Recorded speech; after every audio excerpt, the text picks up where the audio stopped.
If your family has a name on this list, it does not prove anything about your ancestry, and this video will not ask you to believe otherwise. What it will show you is something the United States government wrote down in its own handwriting, twice a decade, for 30 years, the systematic replacement of native names with English ones, recorded on a single government form, with 2 columns sitting side by side, one for the name a family had always used, and one for the name a stranger had just given them. 10 entries, 10 mechanisms of erasure. And by the end of this video you will understand exactly how the 1900 Indian census worked, what it can and cannot tell you, and where to actually look if your own family's story runs through this history. Stay until number 1, because it is the strangest reversal in the whole document. The very column built to erase a name is, for some families today, the only place that name survives at all. First, understand the form itself. The 1900 and 1910 federal censuses included a special schedule called Special Inquiries Relating to Indians, attached below the ordinary population questions. Column 3 recorded the English name. Column 29, near the bottom of the page, instructed the enumerator, write the Indian name, if the person has one, in addition to the English name already given. The government's own instructions assumed, as a starting premise, that an English name would already exist. This was not a form built to record who people were. It was a form built to record who they had already been made into. Number 10. Torlino. Tom Torlino was a Navajo student sent to the Carlisle Indian Industrial School in Pennsylvania, founded in 1879 by Richard Henry Pratt, under a philosophy Pratt stated openly, "Kill the Indian, save the man." Carlisle photographed its students on arrival and again months later, side by side, before and after. Torlino's pair of photographs became some of the most reproduced images of the entire assimilation era. Long hair and traditional dress in one frame, cropped hair and a starched collar in the other. The photographs were distributed to Congress and the public as proof the policy worked. The census column that later recorded his English name was simply completing what the photograph had already staged. The next case is not a story of a name taken, it is a story of a name chosen, deliberately, from a list written on a schoolroom chalkboard. Number 9. Standing Bear. Otter K was one of the first children Pratt brought east in 1879, part of the founding class of Carlisle. On arrival, students were made to select an English name from names chalked on a board. Otter K chose Luther, and kept his father's name, becoming Luther Standing Bear. He later wrote 2 of the most important first-hand accounts of the boarding school system, describing the process from the inside, the haircuts, the uniforms, the punishment for speaking Lakota. He survived the system and used the same English literacy it forced on him to describe exactly what it had done. His surname on any census after that point records a choice made under duress, at age 11, from a list someone else had written. Number 8 belonged to a boy renamed at a mission school, who went on to become one of the most prominent native physicians in American history, and who kept both names his whole life, using each in a different world. Number 8. Eastman. Ohiesa, a Santee Dakota man, was renamed Charles Eastman at a mission school and went on to earn a medical degree, treating survivors of the Wounded Knee Massacre in 1890 as one of his first professional acts. He wrote extensively under his English name for a white readership, while continuing to identify himself by his Dakota name and community. On a census page, Charles Eastman and Ohiesa could appear on the same line, in the same 2 columns the form provided. One name for the government, one for everyone else. The next name went in the opposite direction, given an English name as a child, and reclaimed as an adult by refusing it entirely. Number 7. Zitkala Shah. Born Gertrude Simmons, of Yankton, Dakota heritage, she was given her English name at a Quaker missionary school as a child. As an adult writer and activist, she chose to publish under her original name instead, Zitkala Shah, Red Bird. She became one of the most important native voices of the era, campaigning for citizenship rights and against corruption in the federal Indian system. Her career is a direct rebuttal to the premise of the census column itself. The other name was not a curiosity to be noted beside the real one. For her, it was the real one, reasserted in print. Before we continue, if you are finding this useful, subscribe to Origins Decoded. Every week we uncover the history hidden inside surnames, bloodlines, and family names from across the world. Hit subscribe so you never miss one. Number 6 is not a person. It is a category, and it appears in the occupation column of thousands of entries across the schedule. Number 6. Ration Indian.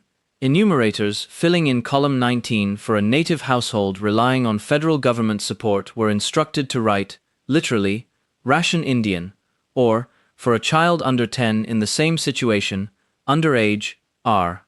An entire adult identity, occupation, livelihood, and relationship to the land, reduced by government instruction to a two-word designation describing dependency on the same government doing the recording.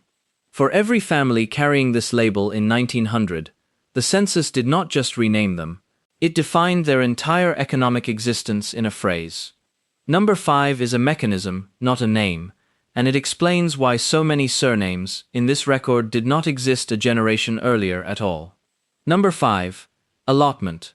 Under the Dawes Act of 1887, communally held tribal land was broken up and assigned to individuals as private parcels, and private property law required a name that could go on a title deed, inherited predictably, generation to generation, the way Anglo-American law expected. Many native naming systems did not work that way. Names could be earned, changed, or held without a fixed hereditary surname passed unbroken through a family line.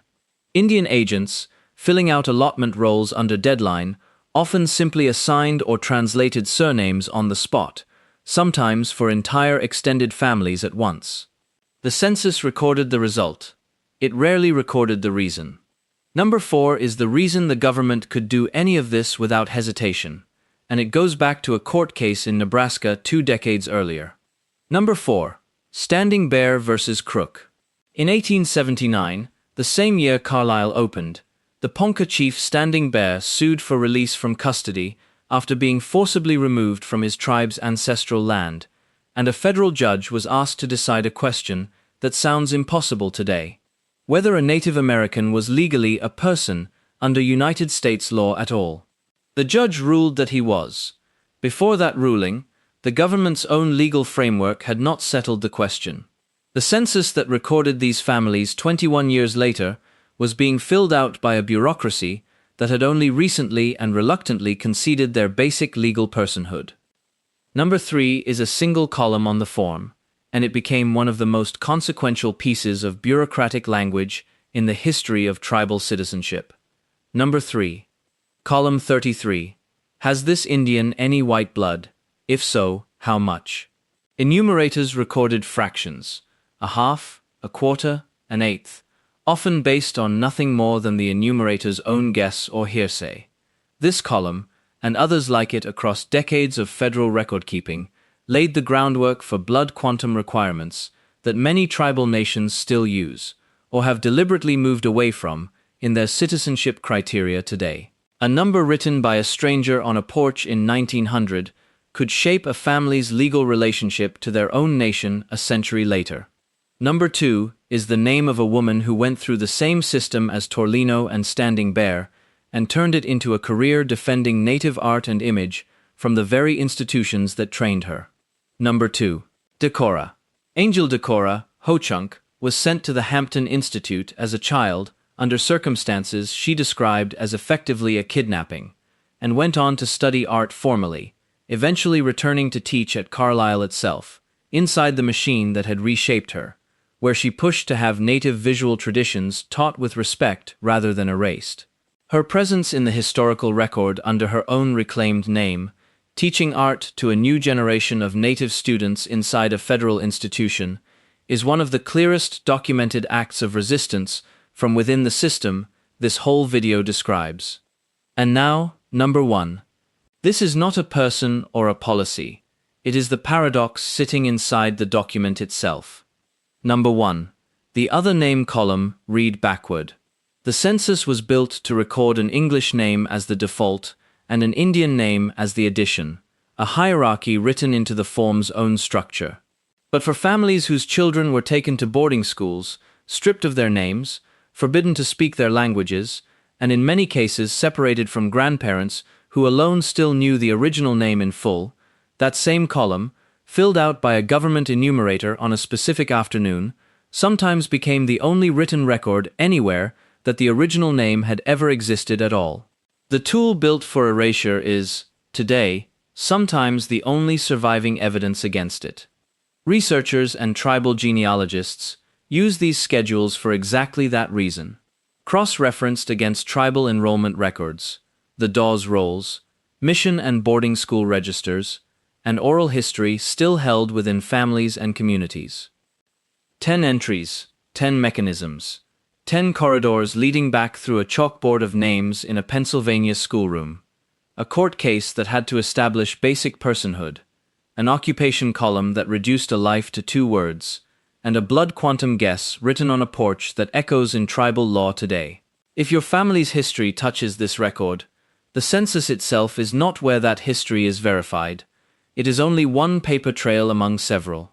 The people who can actually confirm tribal citizenship are the tribal nations themselves, through their enrollment offices, using base rolls like the Dawes Rolls and each nation's own citizenship criteria, which the census was never designed to replace and cannot substitute for. If your family kept the real story, the name that was taken, or the one that was kept anyway, in secret, at home, say it in the comments, because those stories deserve to be heard, and they are usually far more exact than anything a government form ever wrote down.